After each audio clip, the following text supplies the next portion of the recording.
Muy buenas noches a todas y a todos. Muchas gracias a Avanzo por la invitación a comentar este libro en su presentación para hoy. Al resultar condenado en primera instancia por delitos de genocidio y lesa humanidad, el ex jefe de Estado, general José Efraín Ríos Montt, ha quedado prisionero de la historia. Y en ese sentido, todo material, toda publicación, todo esfuerzo de diálogo y de debate sobre el fenómeno del genocidio y el grave crimen que éste representa para la sociedad guatemalteca en su conjunto, es y sigue siendo un tema de actualidad, y es un tema que habrá de estar en el debate durante un buen tiempo, y como lo sugiere la autora y lo plantea Clara, es una necesidad pero también una responsabilidad de todas y todos en Guatemala construir y debatir el debate al respecto de este tema. Y yo creo que en la propuesta del texto El terror en la tierra del Espíritu Santo, lo que tenemos es una propuesta que nos permite conocer y profundizar el análisis de esta problemática desde dos perspectivas. Primero, como una necesidad. Nos introduce, nos lleva de una manera, por lo menos yo me sentí llevada de la mano en la lectura desde la presentación, desde el prólogo, desde la introducción al texto, en entender que necesitamos discutir y debatir sobre esta situación, trascender el debate mediatizado, el debate limitado, el debate tutelado, impuesto por los medios de comunicación, a los que la autora, incluso en el momento de la generación y producción del genocidio en Guatemala, del genocidio del siglo XX, los define como un cuarto poder en el Estado que siguen ejerciendo, como un cuarto Estado que lo siguen ejerciendo hoy día. Entonces, creo que nos estimula a darnos cuenta de la necesidad del conocimiento y la profundización en el análisis y el debate, pero también nos lo posibilita. Es decir, además de introducirnos, de estimularnos, de plantearnos esa necesidad, nos lo posibilita a partir del profundo conocimiento que traslada por medio de los 6 capítulos que integran este texto, y que en cada uno, en la temática que decide abordar y abarcar, va introduciendo los elementos de análisis y nos va aproximando con una información que contiene una riqueza documental, una riqueza de profundo valor en cuanto a las fuentes que utiliza. Siento que hay muy poca valoración desde el punto de vista de calificar o prejuzgar previamente si las conclusiones a las que se llegan, para decirlo de alguna manera, están científicamente documentadas y incorporadas en el proceso de análisis. En este texto, Virginia, planteo, expresa y expone con un lenguaje que denota una profunda imparcialidad científica, que al final de cuentas nos deja en las manos un texto sencillamente humano. Y nos plantea sus motivaciones desde la misma introducción del texto. Yo quiero confesar que y lo dije anteriormente, me cautivó desde el momento en el que lo empecé a leer, cuando plantea en principio su dificultad, su negación original de, siendo no guatemalteca, escribir sobre los guatemaltecos, y cómo, por qué finalmente se plantea la necesidad de hacerlo y de escribir sobre este tema en particular. Y por eso insisto, al final de cuentas, trasladándolo de una manera absolutamente imparcial, algo que, por ejemplo, a muchas de nosotros a muchos y a muchas de nosotros nos cuesta hacer por el compromiso tan directo que podemos tener en uno u otro sentido en la realidad nacional, en la problemática nacional y en este tema particular. Tenemos un análisis profundo e integrado de la coyuntura que se produjo en el momento en el que se lleva a cabo la acción de genocidio por parte del Estado guatemalteco, en un momento que ha representado y sigue representado un quiebre en la historia nacional. El hecho mismo del genocidio y el hecho del gobierno de Ríos Montt como tal, que marca un quiebre en la historia, un quiebre en el accionar de las Fuerzas Armadas en el marco de la estrategia contrainsurgente. Hay, lo planteo, una exhaustiva revisión analítica de la connotación de los discursos que se transmitían semanalmente en cadena nacional y que contenían ese mensaje moralizante con un propósito muy concreto por parte del presidente jefe de Estado en ese momento, Efraín Ríos Montt. Virginia hace un profundo análisis del sentido del estímulo al individualismo fomentado desde el discurso mismo, semana tras semana, que jugaba y pretendía conseguir una razón de ser, de evitar la construcción de lazos de solidaridad.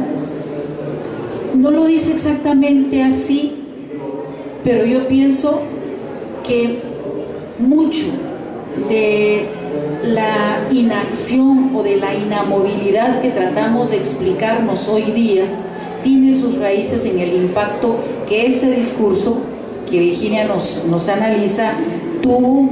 en la sociedad guatemalteca víctima de ese discurso. Hay una voz moralizante establecida por parte del jefe de Estado que al final de cuentas se nos plantea como una voz moralizante, pero igualmente que expresaba una dicotomía entre el bien y el mal, quién era el bueno, quién era el mal, pero que en última instancia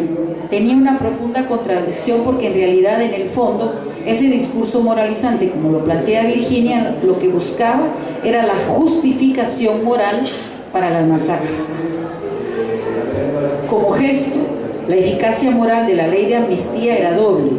Primero, brindaba una oportunidad para los hijos pródigos de la resistencia armada que regresaban a su casa paterna.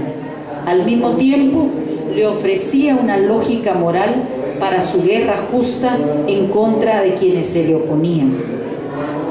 Habiendo ofrecido amnistía como honestidad y justicia, Ríos Montt lanzó su ira justiciera sobre aquellos que rechazaron su propuesta. Abre comillas: óigame bien, guatemalteco, vamos a combatir a la subversión por los medios que quieran, totalmente justos, a la vez con energía y vigor. Estamos dispuestos a cambiar Guatemala, estamos dispuestos a que reine la honestidad y la justicia, paz y respeto para aquellos que son pacíficos y respetuosos de la ley.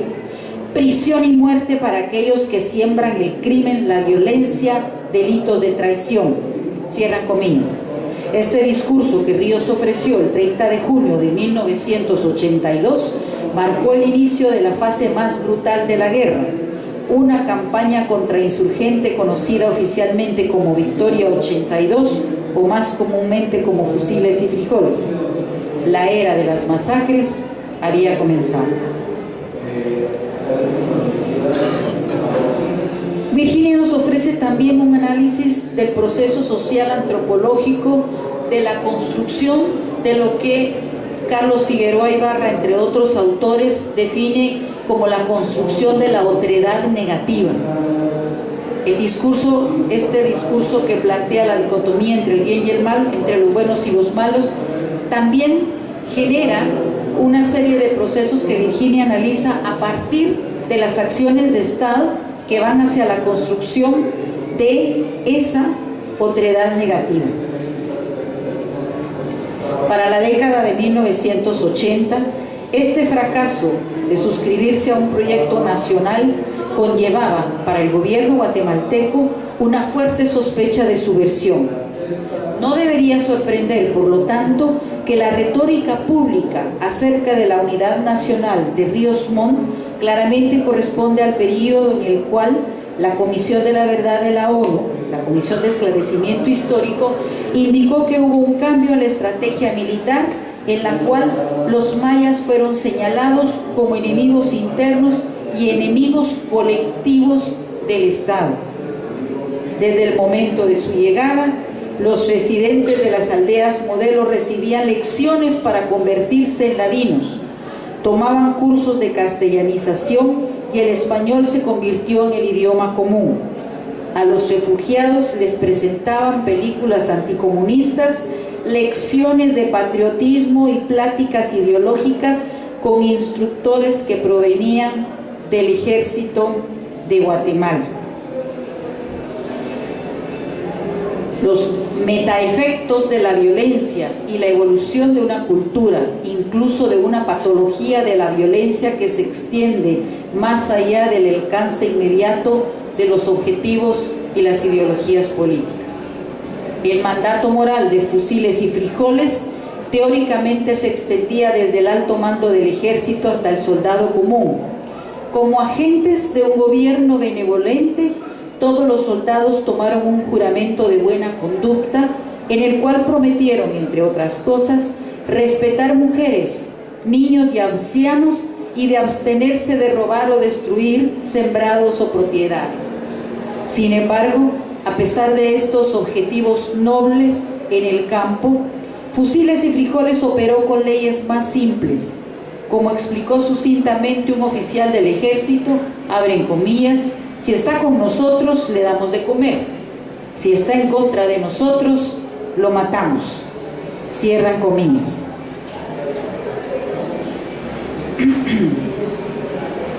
Perdón. Tan completo era su adoctrinamiento, su miedo, su agarre del poder, su rechazo de sus identidades anteriores, su espíritu de grupo con el ejército, que adquirían la capacidad de actuar en contra de las víctimas que con frecuencia eran sus conocidos, en algunos casos hasta sus vecinos o parientes. En cambio, se origina de la capacidad del Estado o una entidad como el ejército para, usando la expresión de Hinton, manufacturar la diferencia. Esto se refiere a la habilidad del intermediario del poder a construir y estigmatizar un grupo subalterno de tal forma que sus integrantes sean percibidos política y culturalmente como seres completamente diferentes, y en el caso que nos ocupa en este proceso de construcción de condiciones de definición de una otredad negativa hasta derivar en la definición de comunidades enteras catalogadas como enemigo interno. Pero además, en este texto, creo yo, encontramos otro aspecto que no necesariamente ha sido expresado o puesto públicamente como un abordaje necesario. Hemos, digamos, llegado a un nivel de involucramiento en el análisis del fenómeno del genocidio como tal, que pocas veces se ha podido profundizar, algo que a mí me sorprendió y me llamó mucho la atención que fuera contenido en la propuesta de Virginia, y es desde la categorización de género los impactos que la acción y la política del Estado tuvieron concreta y muy específicamente desde esa perspectiva, el impacto de las masacres como tales. Y dice, sin embargo, los hombres eran sumamente vulnerables en cualquier escenario. Dichos factores tuvieron implicaciones profundas en el número de mujeres y niños que quedaron en una sociedad altamente patriarcal que súbitamente se quedó sin patriarcas. Durante y después del periodo de Ríos Montt, algunos poblados, habiendo perdido sus varones por la violencia, por haber huido, por haber migrado a la costa sur, por haber sido reclutados por el ejército o la guerrilla, o por sus obligaciones con las patrullas civiles, se convirtieron prácticamente en poblados de mujeres, aldeas en las cuales los varones adultos para todos los propósitos estaban ausentes. La ausencia de hombres subsecuentemente ayudó a contribuir al colapso completo de la comunidad tradicional y de las jerarquías familiares, pero también al impacto que generó y significó la construcción de un estigma. La sospecha implícita era que una viuda pudo haber sido una esposa de guerrillero y por lo tanto era responsable indirecta por haber traído sufrimiento a la comunidad, aislando todavía más a dichas mujeres, incluso ante los amigos y la familia. El gobierno guatemalteco también asumió un enfoque contradictorio al respecto de dichas mujeres, considerándolas simultáneamente como viudas de guerra con derecho a consuelo, pero también como posibles enemigas del Estado. Este doble tipo de marginación obligó a las viudas a un nuevo espacio social, limitado y estrecho dentro de sus propias comunidades, condenadas a un ostracismo de miedo y silencio, aisladas de sus redes tradicionales de parentesco y otras formas de organización social. El asunto de la violencia en contra de mujeres y niños de nuevo demanda nuestra atención. Mientras muchos pueden argumentar que dichos ataques fueron un efecto secundario y desafortunado en medio del caos de la guerra, o simplemente la culpa de soldados renegados e indisciplinados,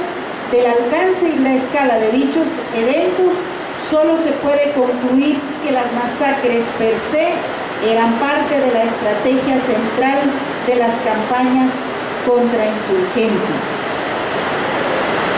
Hay un apartado que desarrolla también, no quiero meterme a profundizar en ello, el significado de la relación con Estados Unidos,